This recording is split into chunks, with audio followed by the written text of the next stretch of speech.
شروع کرتا ہوں اللہ کے نام سے جو بڑا مہربان نہایت رحم والا ہے۔ خلیفہ ہارون رشید کی شادی اپنی چچا زاد زبیدہ سے 185 ہجری بمطابق 782 عیسوی میں ہوئی۔ ملکہ زبیدہ اپنی خوبصورتی اور ذہانت کی وجہ سے پورے بغداد میں مشہور تھیں۔ ناظرین گرامی، یہ وہی زبیدہ بنت جعفر ہے جنہوں نے پانی کی قلت کے سبب حجاج کرام اور اہل مکہ کو درپیش مشکلات اور دشواریوں کا اپنی آنکھوں سے مشاہدہ کیا تو انہوں نے شہر مکہ اور میدان عرفات کو پانی کی فراہمی کے لیے ایک نہر بنوائی جسے تاریخ میں نہر زبیدہ کے نام سے بھی جانا جاتا ہے۔ خلیفہ ہارون رشید اور ملکہ زبیدہ کو اللہ پاک نے 787 عیسوی میں ایک بیٹا عطا فرمایا جس کا نام انہوں نے امین رکھا۔ خراسان کے گورنر علی ابن عیسیٰ نے خلیفہ ہارون رشید کو ایک کنیز تحفے میں دی جس کا نام میراجل تھا۔ میراجل بعد کے شہر بارنہی سے تعلق رکھتی تھی۔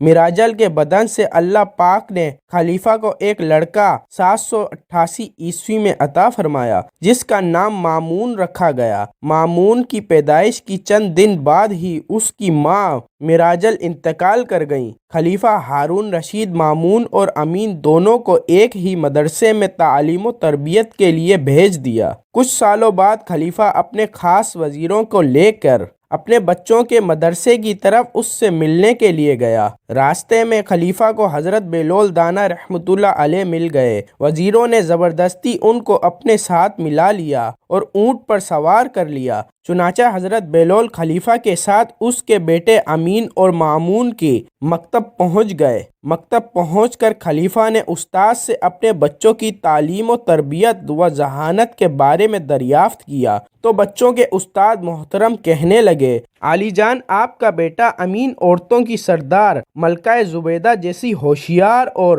منضبط خاتون کا بیٹا ہے، لیکن وہ کند ذہن ہے، اسے کچھ بھی جلدی سمجھ نہیں آتا، جبکہ مامون جو کہ ایک کنیز میں آپ کا بیٹا ہے وہ بہت ذہین، دانشمند اور باوقار ہے۔ خلیفہ کہنے لگا، حیرت ہے، دونوں میرے ہی بیٹے ہیں لیکن دونوں کی ذہنیت میں اتنا فرق کیسے ہو سکتا ہے؟ تمہیں بغیر ثبوت کے اتنی بڑی بات کیسے کر سکتے ہو؟ خلیفہ نے غصے کا اظہار کیا تو بچوں کے استاد کہنے لگے، جناب عالی، دونوں بچے تفریح کے لیے باہر گئے ہوئے ہیں، میں دونوں کے بیٹھنے کی جگہ ایک کاغذ چھپا کر رکھ دیتا ہوں، جب دونوں آئیں تو آپ خود ملاحظہ فرما لیجئے گا۔ کچھ دیر بعد بچے مکتب میں داخل ہوئے اور اپنے والد کو دیکھ کر بے حد خوش ہوئے اور اپنے والد محترم سے گلے ملنے کے بعد دونوں بچے اپنی اپنی جگہ پر بیٹھ گئے جو ان کے استاد نے ان دونوں کے لیے مخصوص کر رکھی تھی اور جہاں پر استاد نے ایک ایک موٹا کاغذ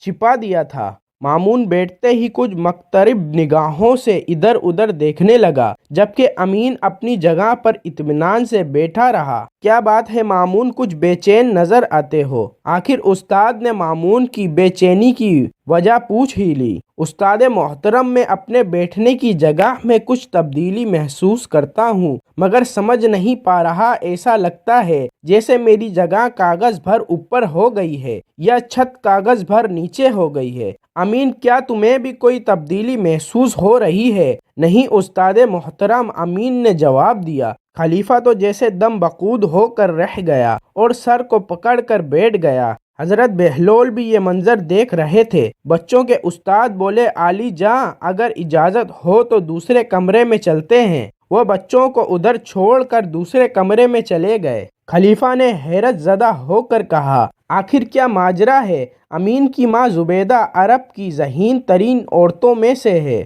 اس کا کوئی مقابلہ نہیں مگر اس کا بیٹا۔ آخر بہلول جو تب سے خاموش کھڑے تھے بول پڑے، عالی جاں، اگر اجازت دیں تو میں اس کا سبب بیان کروں۔ ہاں ہاں ضرور کرو۔ خلیفہ بہلول کی طرف متوجہ ہوا۔ اولاد کی دانشمندی اور ذہانت کے دو بڑے سبب ہوتے ہیں۔ خلیفہ دلچسپی سے حضرت بہلول کی بات سننے لگا۔ حضرت بہلول کہنے لگے کہ اولاد کی ذہانت، پھرتی اور دانشمندی کا پہلا سبب یہ ہے کہ عورت اور مرد کے درمیان فطرت رغبت اور خواہش ہو تو ان کی اولاد ہوشیار، ذہین اور دانشمند ہوتی ہے۔ دویم یہ کہ عورت اور مرد مختلف خاندان سے ہوں تو ان کی اولاد میں عقل اور دانشت کی فراوانی ہوتی ہے۔ خلیفہ جلدی سے بولے، اس کی کوئی دلیل ہے تو وہ بیان کرو، بنا دلیل کے میں یہ کیسے مان لوں؟ خلیفہ نے بہلول سے وضاحت طلب کی۔ اس کی مثال درختوں اور جانوروں میں نظر آتی ہے۔ حضرت بہلول نے وضاحت بیان کرنا شروع کی۔ اگر پھل کے درخت میں کسی دوسرے پھل کے درخت کا پیوند لگا دیا جائے تو نہایت لذیذ اور عمدہ پھل پیدا ہوتے ہیں۔ اسی طرح گھوڑے اور گدھے کے ملاپ سے کھچر پیدا ہوتا ہے جس کی ہوشیار، پھرتی اور طاقت کا جواب نہیں۔ اب عالی جاں ہم سمجھ سکتے ہیں کہ امین میں جو ذہانت کی کمی محسوس ہوتی ہے اس کی وجہ اس کی والدہ اور آپ کا رشتہ داری ہے، جبکہ مامون کی ماں دوسرے قبیلے سے تعلق رکھتی تھی۔ خون کے لحاظ سے آپ میں اور اس میں جو فرق ہے وہی مامون کی ذہانت اور دانش مندی کا سبب ہے۔ خلیفہ نے جب یہ ساری تفصیل ایک ایسے شخص سے سنی جسے سارے شہر کے لوگ دیوانہ کہتے ہیں تو حیران رہ گیا۔ بچوں کے استاد بھی حضرت بہلول دانا کی تعریفیں کرنے لگے۔